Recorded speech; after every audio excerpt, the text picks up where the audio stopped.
Hey guys, welcome back to the channel. ये जो series है ये कॉटलिन सीरीज कंटिन्यूशन में है। लास्ट वीडियो अगर आपने नहीं देखी है तो मैं हाईली रिकमेंड करूंगा कि आप जाकर उसको देखें ताकि आपके कंसेप्ट्स जो आगे के हैं वो क्लियर हो जाए। राइट। सो लास्ट वीडियो में हमने जो डिस्कस किया था वो किया था कलेक्शंस के बारे में। उसमें भी हमने स्पेसिफिकली लिस्ट को टारगेट किया था, हमने डिफाइन किए थे लिस्ट को और कैसे कैसे काम करती है, इम्यूटेबल लिस्ट कैसे बनती है और म्यूटेबल लिस्ट कैसे बनाई जाती है और दोनों में डिफरेंस क्या है, ये सब चीजें हमने पिछले वीडियो में डिस्कस किया था। एंड ये करते टाइम हमने भी कुछ एरर्स भी आए थे। और उन एरर्स में से पहला जो एरर था वो ये था कि अ, हम जब लिस्ट को एक्सेस कर रहे थे, स्पेशली द इम्यूटेबल लिस्ट को एक्सेस कर रहे थे, तो वहाँ पे हमें एक एरर आया था, जावा लाइब्रेरी से रिलेटेड आया था। राइट। बट पॉइंट यहाँ पर ये है कि हम कॉडलिंग में प्रोग्रामिंग कर रहे हैं तो हमें जावा में एरर्स क्यों आ रहा है। राइट। बेसिकली हो क्या रहा है यहाँ पर, जो कॉटलिन है ना वो डेवलप हुई है जावा के ऊपर। सो ये जो कॉटलिन क्लासेस यूज कर रहे हैं, जो कॉटलिन की लाइब्रेरीज हैं लिस्ट वगैरह की, तो वो क्या है, स्टिल जावा की जो क्लासेस हैं यानी कि एरे लिस्ट वगैरह, हैश मैप वगैरह, उनको यूज कर रही है कॉटलिन की लाइब्रेरी। राइट। इससे अ, हमारे पास एडवांटेज क्या है, इससे एडवांटेज ये है कि कोटलिन और जावा में क्या इंटरऑपरेबिलिटी बनती है। कोटलिन और जावा में इंटरऑपरेबिलिटी मिलती है। राइट। सो हम क्या है, अगर हम कोटलिन में कोड कर रहे हैं अपना, तो हम जावा, अगर हम जावा में कोड कर रहे हैं तो हम कोटलिन में भी कोड कर सकते हैं उसी सेम बेस कोड बेस के अंदर। राइट। सो वो भी इम्प्लीमेंटेड होगा। राइट। सो बेसिकली यहाँ पे चल क्या रहा होगा, तो ये वाली चीजें तो यहाँ पे चल क्या रहा है। राइट। तो ये चीजें हो रही हैं। सबसे पहली जो कॉटलिन, जब हम प्रोग्रामिंग लैंग्वेज कर रहे हैं, कोड कर रहे हैं, तो हमारे पास क्या डॉट के टी फाइल जनरेट हो रही है। अगर हम उस कॉटलिन में प्रोग्रामिंग की है हमने और उस फाइल को अगर हम सेव करने जाएंगे तो वो जो है एज अ डॉट के टी फाइल हमारे पास सेव होगा। राइट। एंड अगर हम जावा में कोड लिख रहे हैं तो हमारे पास dot Java file as a होने वाली है। राइट।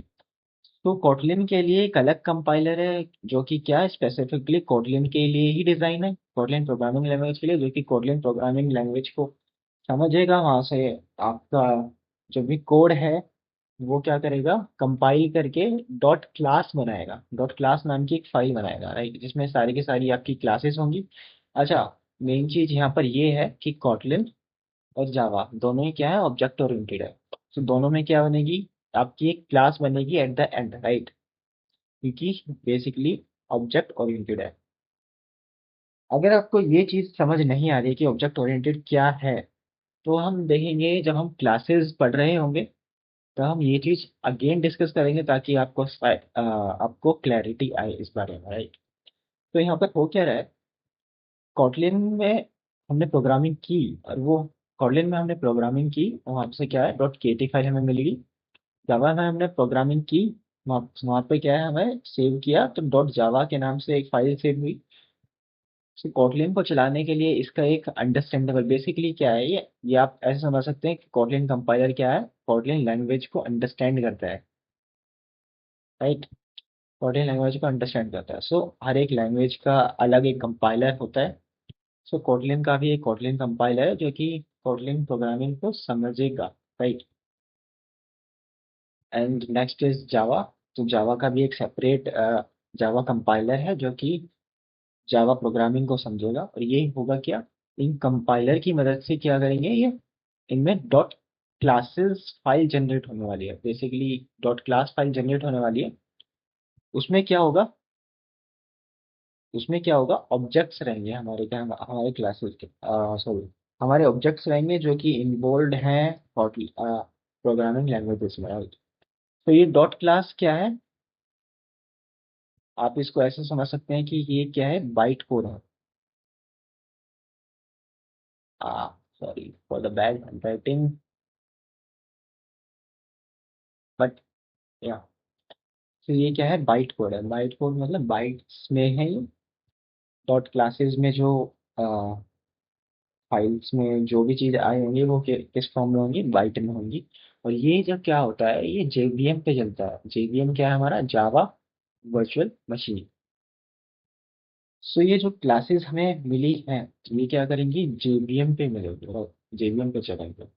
तो ऐसे ये कॉटलिन जो चीज़ है वो एग्जीक्यूट हो रही है, कॉटलिन वाली चीज़ें और अदर लैंग्वेज वाली चीज़ें जैसे कि जावा। तो ये क्या है, ऐसे एग्जीक्यूट हो रही है, राइट। सो मेन चीज़ हमारा यही था कि हमारे पास जावा एरर आया ही क्यों था, कि हम कोटलिन में प्रोग्रामिंग कर रहे थे, राइट। सो इस चीज़ के लिए मैंने ऑलरेडी ये बता चुका हूँ कि अ, जो कोटलिन की लाइब्रेरीज हैं वो स्टिल जावा की लाइब्रेरी, कुछ जावा की लाइब्रेरीज को यूज़ कर रही हैं, जैसे कि स्पेशली दी एरे लिस्ट वगैरह हो गई, हैश वगैरह हो गई, उनकी क्लासेस को यूज़ कर रही हैं। सो इट्स इसलिए कोटलिन में वो जावा एरर थ्रो किया लाइब्रेरीज के थ्रू जो आया था, राइट। अच्छा, तो नेक्स्ट चीज़ है ये, आपको ये तो समझ आ गया कि ये ऐसे चल रही है, राइट। अब यहाँ पर एक क्वेश्चन ये आ सकता है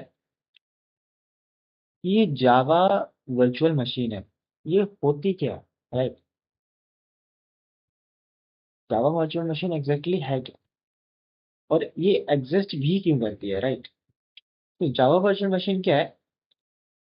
अच्छा, इसको समझने से पहले आपका क्या है, अ, आपने एक प्रोग्राम लिखा, राइट। आप प्रोग्राम लिख रहे हैं कोई सा, अब वो प्रोग्राम जो है वो कहाँ पर चलेगा, किसी न किसी ऑपरेटिंग सिस्टम पे चलेगा,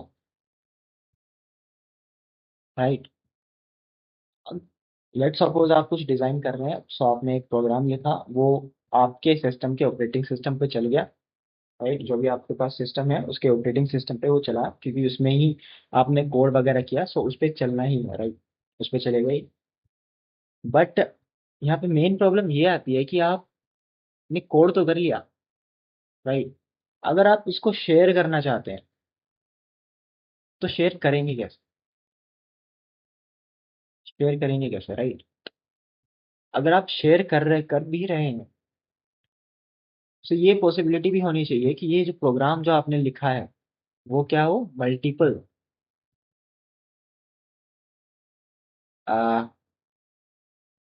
वन सेकेंड, जो आपने जो प्रोग्राम लिखा है वो क्या, मल्टीपल ऑपरेटिंग सिस्टम पर चल जाए। जब भी तो आपके दोस्त वगैरह हैं वो इस प्रोग्राम को चला पाएंगे, राइट। तो मेन प्रॉब्लम यही है कि मैं कोड लिख रहा हूँ और मुझे क्या मल्टीपल ऑपरेटिंग सिस्टम पर चलाना है। तो एक तरीका ये भी हो सकता है कि आप इस ऑपरेटिंग सिस्टम के लिए पहले आप प्रोग्राम डिज़ाइन करें, फिर नेक्स्ट ऑपरेटिंग सिस्टम के लिए आप वो डिज़ाइन करें, राइट। उसमें क्या है, आपको काफ़ी सारे वर्जन्स डिफाइन करने पड़ रहे हैं, राइट। सो उसको हैंडल करने के लिए क्या जेवीएम एग्जिस्ट कर रहा है, जेवीएम एग्जिस्टेंस में आया, राइट। इसमें क्या है, हमें क्या है, एक बार ही कोड लिखना पड़ता है और ये कहीं भी चल जाता है, किसी भी ऑपरेटिंग सिस्टम पर, किसी भी ऑपरेटिंग सिस्टम पर चल जाएगा, like Windows, Mac, Linux and all, right. तो इसमें हमें क्या है, कोड को चेंज करने की जरूरत नहीं है, मतलब डिफरेंट वर्जन्स बनाने की जरूरत नहीं है। एक सिंगल कोड बेस आपके मल्टीपल सिस्टम पर चल जाएगा जेवीएम के थ्रू, राइट। इस वजह से ये मेन पॉइंट है ना। तो सेकंड चीज, ये क्या करता है, ये बाइट कोड को रन करता है, जो कि क्या है, सोर्स कोड नहीं है exactly.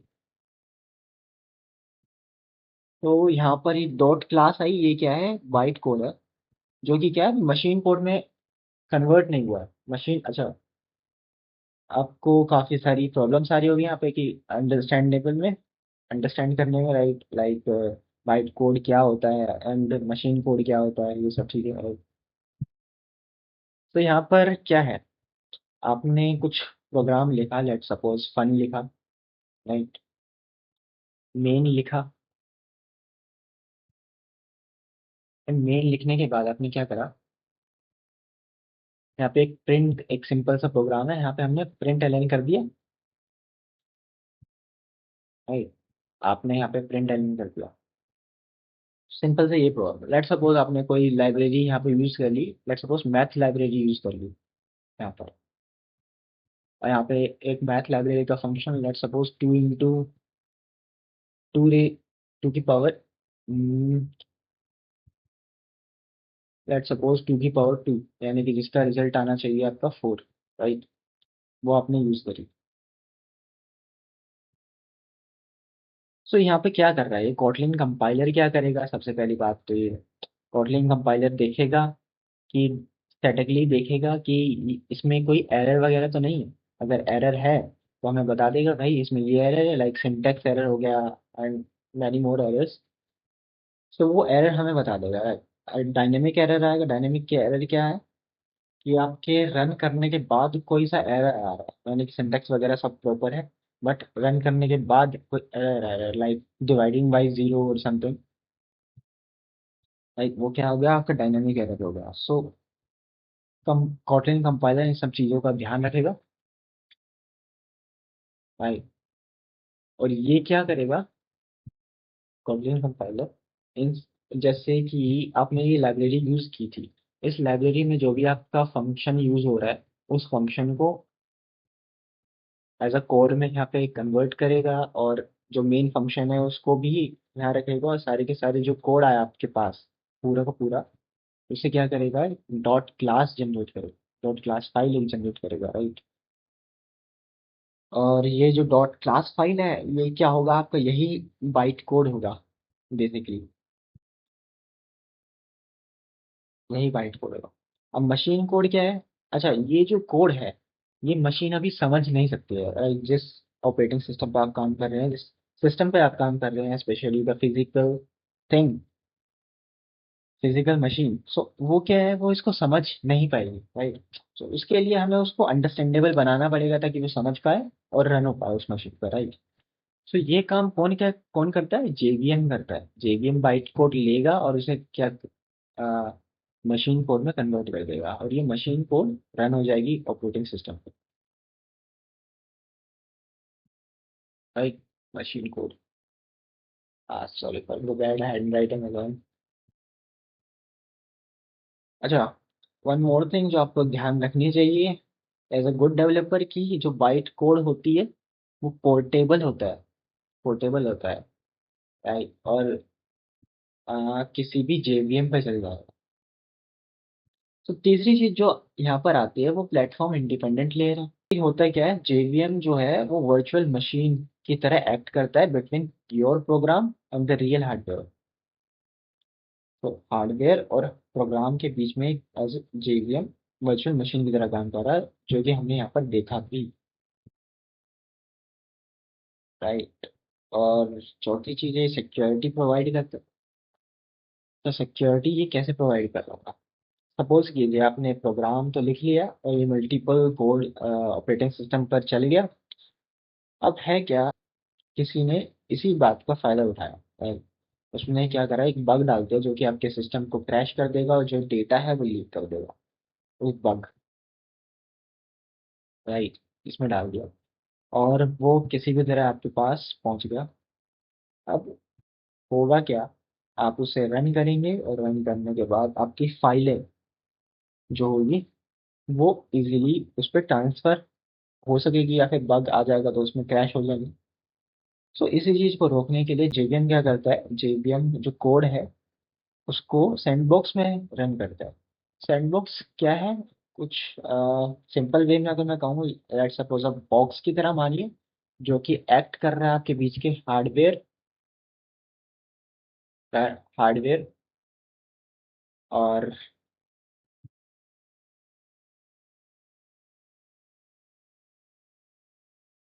Hardware and software.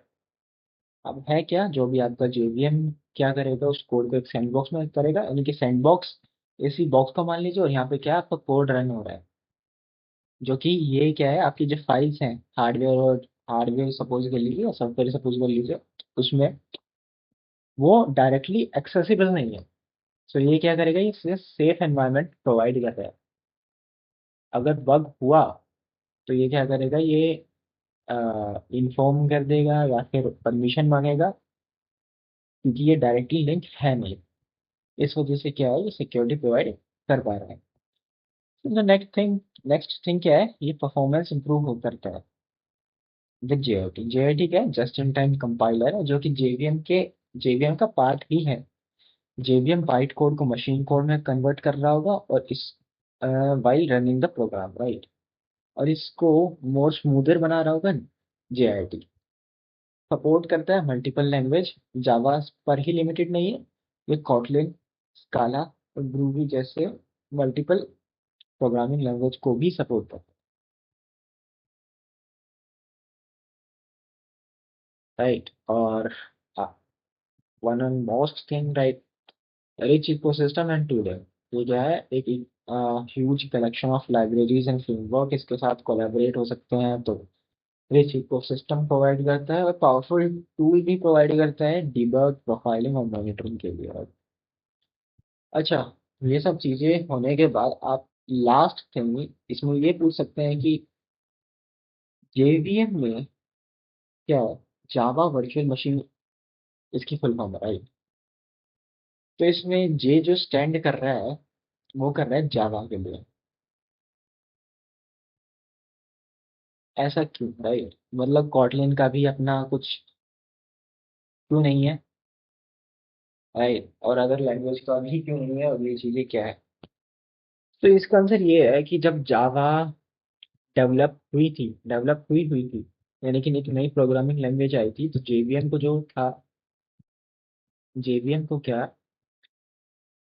Specifically design किया गया जावा के लिए, राइट। इसे जावा के लिए डिजाइन किया गया। और एंड नाउ डेज में आप देखेंगे कि ये एक सबके लिए ही कंपैटिबल हो चुका है। मेनली इस रीजन की वजह से, बाइट कोड क्लास की वजह से, डॉट क्लास फाइल की वजह से, राइट, जो कि जेवीएम सपोर्ट करता है। JVM not only Java specific रहा है, आज के टाइम में, और ये मल्टीपल लैंग्वेज को भी सपोर्ट कर रहा है। सो इसलिए जेवीएम तभी से चलता आ रहा है और ये मॉडिफाइड होता गया। अब जेवीएम का काम क्या है, not only Java specific related चीजें को हैंडल करना, बट बाकी प्रोग्रामिंग लैंग्वेज जो कि इससे कंपैटिबल है उसको रन कराना। सो डेट्स इट, ये सब कहानी थी जेवीएम वगैरह की। सो आपको वीडियो ये अच्छी लगी हो तो लाइक शेयर एंड सब्सक्राइब कीजिए, and wait for the next part where we will talk about the set and all other collections of the Kotlin like sets and the dictionaries। इस वीडियो में मैं continue नहीं कर रहा हूँ ताकि ये वीडियो छोटी ही रहे, और होपफुली आपको कुछ समझने में मिला होगा यहाँ पर।